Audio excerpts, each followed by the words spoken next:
Hey everybody, Brigit here. So for the next week until Halloween, I'll be bringing you a new look each day inspired by a Halloween character. And you know, they won't be actual Halloween going out looks. They'll be more everyday going to school type things, which can be transferred into night if you would like to. So yeah, the first look today is a fairy look, and let's get started. Just letting you know that I already have my foundation on, and so what we'll be doing will be the eyes, the lips, and the blush, as you can see here. Bye guys! Okay, so first we're going to prime our eyes with the MAC Painterly Paint Pot. It just looks like this if you haven't seen one. And just kind of take a little bit and dab on our eye. Okay, now since it is a fairy look, we're going to be doing something with, you know, pinks and some purples and maybe some blues and greens. So this is the e.l.f. Little Black Beauty Book. Cool collection, as I just saw.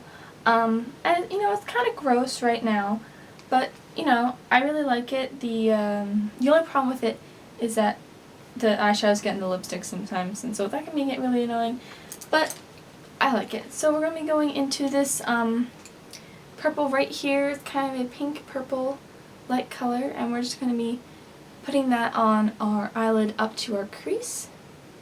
Alright. Alright, so after that we're going to be going into this really pretty blue right here. This one right here. It's really kind of, you know, I don't know, it's just a really vibrant blue. And we're just going to gently tap that into the outside corner. Blending, of course. Okay, so after we put the blue in the outside corner, we're going to go into a deeper purple to just kind of define the crease a little bit. And the purple I'm going to go into is this one right here. As you can see, it's really worn out, but any kind of, you know, frosted grape type purple would do. And just kind of dab that into the crease. Okay, so we're almost done with the eyeshadow. All we're going to do now is just highlight the inner corner of our eye and the brow bone. For the brow bone, we're just going to be going into a kind of shimmery, silvery gray, and just, you know, just a light coating of this will do. And last but not least, for the highlighting, we're going to go into this very light green, just kind of a powder green. Again, you can go into any color you really want. Just try and keep them bright. The reason I like the green is because I feel like it does kind of complete some closure onto the eyeshadow, but that's all we have for eyeshadow. The one last thing we are going to do, but not using this palette, we're going to tight line our eyes, which is when we, if you don't know, which is when we just kind of lift our eyelid up and just put a little bit of shadow or eyeliner right there. Now, if you're a little bit squeamish, you don't have to do this, or you can just blend it into the eyelash line. But what we're going to be doing is we're going to be going into a shadow. If you have an eyeliner, use that. This, you know, a black liner or a brown liner will be perfectly acceptable for this. I'm going to be using the MAC Matte eyeshadow in Atlantic Blue, which just looks like this. And I'm just going to kind of go into it with a small brush of the size. Just kind of, you know, get some powder on a brush. Gang. I'm going to use my mirror. Now, I'm perfectly comfortable with using powder. If you're not, you don't have to use powder. You can use, you know, just regular eyeliner. It just works a little bit better for me, and again, to me, it just stays on a little bit longer. So, that's it for eyeshadow. Now the only thing we have to do is put on some mascara. Now, the mascara I'm going to use is something that, you know, you can find basically at any drugstore. The Maybelline New York, the Falsies Volume Express Waterproof. The reason I'm using waterproof mascara is because I genetically have very watery eyes. It's from my dad's side of the family.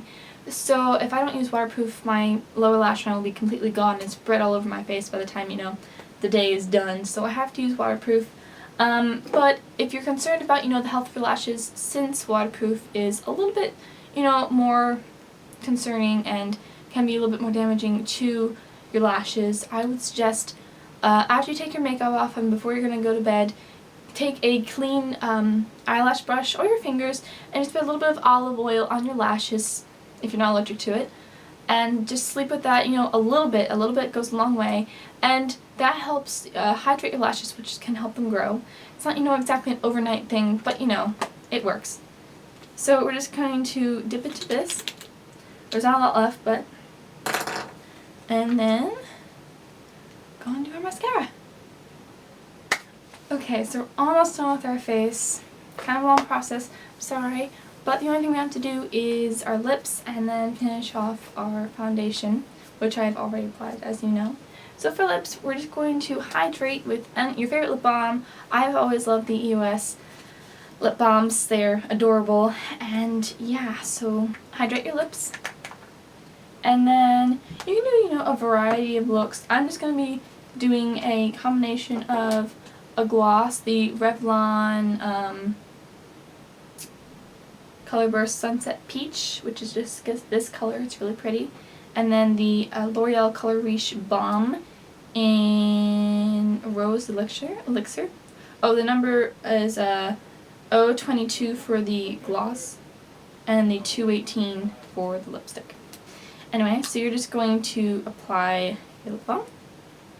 Love it, it smells like cotton candy. No, not cotton candy.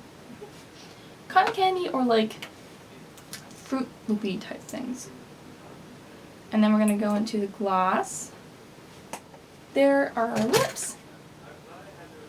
Lips are done. Now we're just going to finish off with blush and a little bit of bronzer. It is the Revlon Photo Ready bronzer.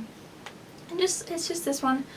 It doesn't really match, you know, it's more of a warm tone than cool tone, but I can use it, you know, just kind of under my chin, which is where I like to have bronzer the most because that, you know, just kind of slims down the neckline, which slims down the entire face.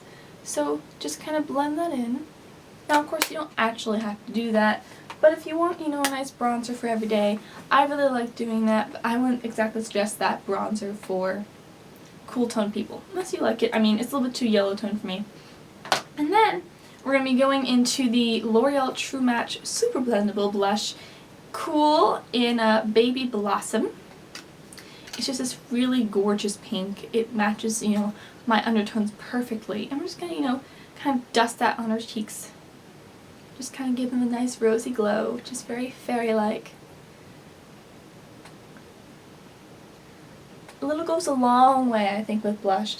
I have acne, and so if you want to keep, you know, the attention away from your acne, you can just downplay it by not putting too many vibrant colors on your face. But this is a really nice one, and I just think that it really brightens up my face. But anyway, I hope you enjoyed this tutorial. Bye, guys!